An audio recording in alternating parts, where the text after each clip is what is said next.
This is the first video of our series answering Christian socialism. And today we are looking at the question, should the pursuit of profit be checked? Now, this was a claim brought by an advocate of Christian socialism. And in fact, he said that drawing on the teaching of Jesus, Christian socialism believes that society should be organized around human dignity, solidarity, and care for the vulnerable, rather than the unchecked pursuit of profit. That was the claim.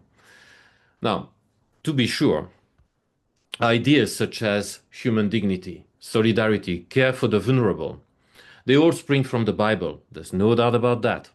Even though the modern humanistic ideas attached to such concepts are in fact corrupted versions of what the Bible teaches, but we won't get into that today.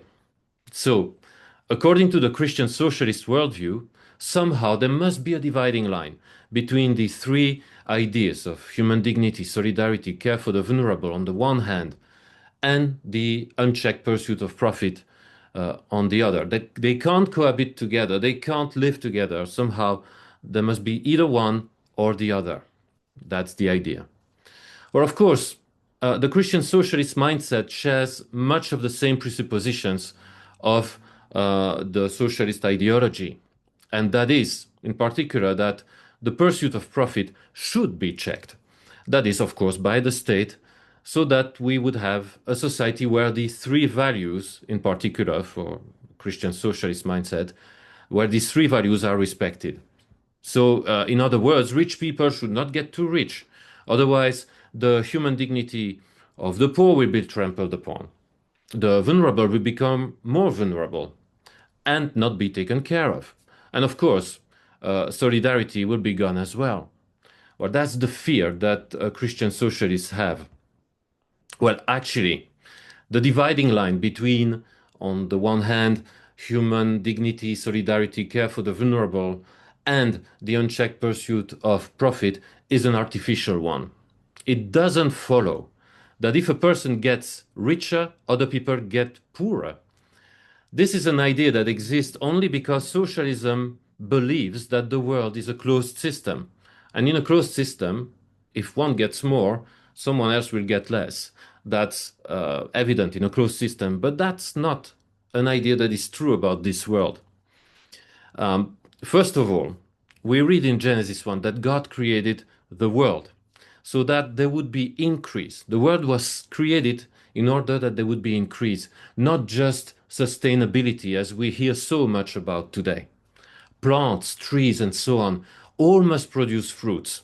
And in fact, within those fruits, there are seeds that can produce forests. So the idea of sustainability of closed system is really not there. Man was created to multiply, not just by having more children, but in fact also by producing, by being entrepreneurial. That's what we read from Genesis 1. Now, also, the Bible does not condemn the pursuit of profit per se. Surely, it strongly warns against the worship of wealth. And too many times the pursuit of profit is done in the context of worshipping wealth. The Bible warns very strongly against that. The Bible condemns idolatry, the idolatry of the heart. That is when we make wealth our ultimate goal. But the action per se is not condemned by the Bible. From a biblical perspective, it is indeed possible to pursue profit while honoring the Lord. In fact, that's what the Puritans believed. They believed that seeking to increase one's wealth was in fact part of God's mandate to mankind. They interpreted the parable of the talents rather literally. Jesus had told this parable of the talents, and in that parable he said that there were three men who received talents, that is, wealth, they received money. Actually, they didn't receive the same amount. That's maybe an idea that will not please the socialist ideology. But all of them, the three men, were in fact called to increase. Now, we know that the one who stood condemned was actually the one who received the least, not because he received the least, of course, that was not his fault, but because he buried what he received. He buried his talent instead of multiply it. So pursuing profit can, and in fact must be, a godly enterprise. So from a biblical standpoint, it is possible to pursue wealth and at the same time worship God.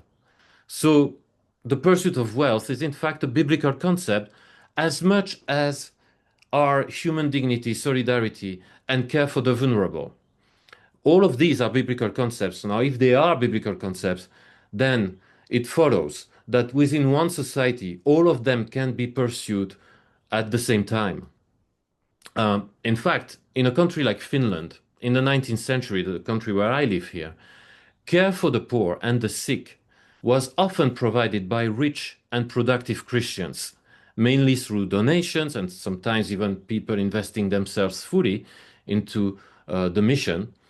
And all of that was provided by these people before the state took over these functions in the 20th century through tax money, of course. So this dividing line really is a false one. Moreover, how can the civil magistrate, that is the state, check the pursuit of profit? Well, this will be a theme we will explore in a later video. But let me tell you this at this stage. The only role that God gave to the civil magistrates was to condemn crimes such as, for example, murder, theft, or adultery. But God never gave the mandate to check if the citizens earn too much. But that's what's implied in the idea that somehow the pursuit of profit should be checked. We can't, God never gave that mandate to check if the citizen earned too much indeed. For sure, there is ungodly profit that not just should be checked, but in fact should be condemned. Let's take an example. If one kills people, kills babies, in order to use the body parts to sell to the pharmaceutical companies, well, that must be condemned, of course. That's where God calls the civil magistrate to intervene. But the civil magistrate is not called to check the pursuit of profit. In later videos, we will see that this is in fact even impossible to achieve anyway. So see you next time for another video of our series Answering Christian Socialism. I encourage you to support our organization Truth and Transformation Nordic by making a donation. You can do so by visiting our website truthandtransformationnordic.com and click on the donation button.